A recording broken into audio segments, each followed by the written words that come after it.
1990년대 말 유럽 한복판에서 예상치 못한 전쟁의 기운이 점점 짙어지기 시작한다.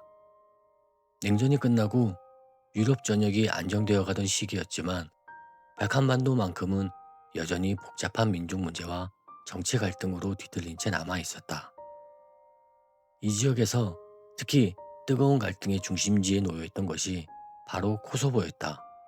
코소보는 지리적으로 작은 지역이었지만 세르비아인들에게는 수백 년 전 역사적 전투의 무대이자 종교적 중심지였고, 알바니아계 주민들에게는 자신들의 삶의 터전이자 오랜 시간 살아온 고향이었다. 이처럼 서로에게 중요한 의미를 가진 땅이었기에 갈등은 단순한 분쟁을 넘어 민족의 정체성 문제로까지 확산되었다. 유고슬라비아를 장기적으로 통합했던 지도자 티토가 사망한 뒤 연방 정체는 균열이 생기기 시작했다. 경제는 흔들렸고 정치적 권위는 약해졌으며 민족 간 갈등은 더 쉽게 표면으로 드러났다. 코소보에서 알바니아계 주민들은 더 많은 자치권을 주장하기 시작했고, 세르비아 정부는 이를 국가 통합에 대한 위협으로 보며 강경하게 대응했다. 특히 세르비아 내부에 떠오르는 정치 지도자 슬로보단 밀로세비치는 코소보 문제를 정치적 기반으로 삼아 강한 세르비아를 외쳤고, 이는 알바니아계 주민들의 불만을 폭발시키는 도화선이 되었다. 이러한 긴장 속에서 코소보 알바니아계 주민들은 무장 저항 조직인 코소보 해방군, 즉 KLA를 만들기 시작했다. 이들은 세르비아 정부가 자신의 권리와 자유를 억압한다고 주장하며 무장 투쟁을 벌였고, 세르비아군과 세르비아 경찰은 이를 테러 조직으로 규정하고 강경 진압 작전에 들어갔다. 마을 곳곳에서 충돌이 일어났고 민간인 피해 역시 점점 늘어갔다. 알바니아계 주민들은 억압에 맞서 싸운다 주장했지만 세르비아 정부는 국가의 주권을 지키기 위한 정당한 대응이라며 국제사회 비난을 피하려고 했다. 상황은 1999년 초 라차크라 불리는 작은 마을에서 벌어진 사건으로 더욱 악화되었다. 국제감시단이 현장에서 여러 민간인 희생자를 발견했다고 보고했고, 그 모습은 세계 언론을 통해 빠르게 퍼져나갔다. 세르비아 정부는 KLA의 조작이라 주장했으나 이미 국제사회는 세르비아의 과잉 진압 가능성을 주목하기 시작했다. 이 사건은 결국 나토가 군사 개입을 고려하게 만드는 결정적인 계기가 된다. 1999년 3월, 나토는 세르비아 정부가 민간인을 보호하기 위한 국제적 요구를 수용하지 않았다는 이유로 공습을 시작한다.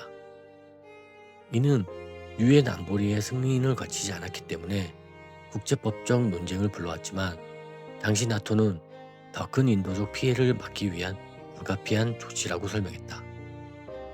78일간 진행된 공습은 세르비아의 군사시설, 전략기지, 통신시설 등을 집중적으로 공격하며 세르비아 정부에게 큰 압박을 가했다. 하지만 공습 과정에서 민간인 피해도 발생했고 세르비아 내에서도 많은 혼란이 이어졌다. 그 시기 코소보에서는 알바니아계 주민 수십만 명이 대규모로 고향을 떠나 주변국으로 피신했다. 기차역과 도로는 난민들로 가득 찼고 국제사회는 심각한 인도주의적 위기를 우려했다. 그들은 전쟁을 피해 떠났지만 어디에도 안전을 확신할 수 없는 상황이었다. 발칸반도는 다시 한번 전쟁의 상처로 짙은 그림자가 덮여졌다. 결국 1999년 6월 세르비아 정부는 나토와 휴전을 받아들이며 코소보에서 철수하기로 결정한다. 이후 유엔은 코소보에게 임시 행정 체제를 수립하여 치안과 행정 전반을 맡기게 된다. 전쟁은 공식적으로 멈추었지만 코소보는 이미 돌이킬 수 없는 상처가 깊게 남아 있었다. 무너진 건물들, 가족을 잃은 이들, 서로에 대한 불신과 두려움은 쉽게 사라지지 않았다.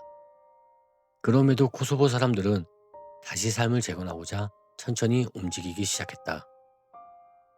2008년 코소보는 독립을 선언하게 된다. 국제사회는 이를 둘러싸고 크게 갈렸다. 미국과 유럽의 일부 국가는 코소보의 독립을 인정했지만 세르비아와 러시아, 중국을 포함한 여러 국가는 이를 인정하지 않았다. 독립 이후에도 코소보는 여전히 국제 무대에서 안전한 국가로 자리매김하기 하는데 많은 어려움을 겪고 있다. 세르비아와의 관계도 여전히 해결되지 않은 많은 과제가 남아 있었다. 전쟁 후 코소보와 세르비아 양측 모두 크고 작은 변화를 겪었다. 세르비아는 EU 가입을 위해 코소보 문제 해결에 어느 정도 유연한 자세를 보이기도 했으며 코소보 역시 안정과 발전을 위해 국제사회와 협력하고 있다. 하지만 민족 간 불신은 여전히 존재하고 완전한 화해까지는 시간이 필요하다는 의견이 많다. 코소보 내전은 단순한 한 지역의 분쟁이 아니라 민족 갈등, 정치적 충돌, 국제 개입 문제, 그리고 인도주의 위기까지 매우 복잡하게 얽혀있는 사건이다. 이 전쟁은 국제사회가 언제 개입을 할 수 있는가, 어떤 기준으로 개입을 해야 하는가를 놓고 지금도 계속 논쟁이 이어지는 중요한 사례가 되었다. 또한 민족 간 갈등이 얼마나 빠르게 폭력적으로 번질 수 있는지, 그로 인해 얼마나 많은 사람이 삶을 잃는지를 보여주는 경고이기도 하다. 우리가 이 전쟁을 기억해야 하는 이유는 분명하다. 갈등이 깊어질 때 필요한 것은 상대를 무너뜨리는 힘이 아니라 서로의 차이를 이해하고 대화하려는 노력이라는 것이다.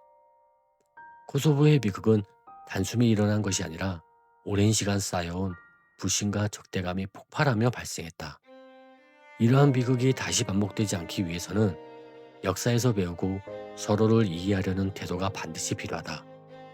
오늘 우리가 살고 있는 세상에도 다양한 민족과 문화가 공존하고 있으며 언제든 갈등이 생길 수 있다. 그럴 때 코소보의 이야기는 우리가 어떤 선택을 해야 되는지 조용히 알려주는 중요한 교훈이 된다.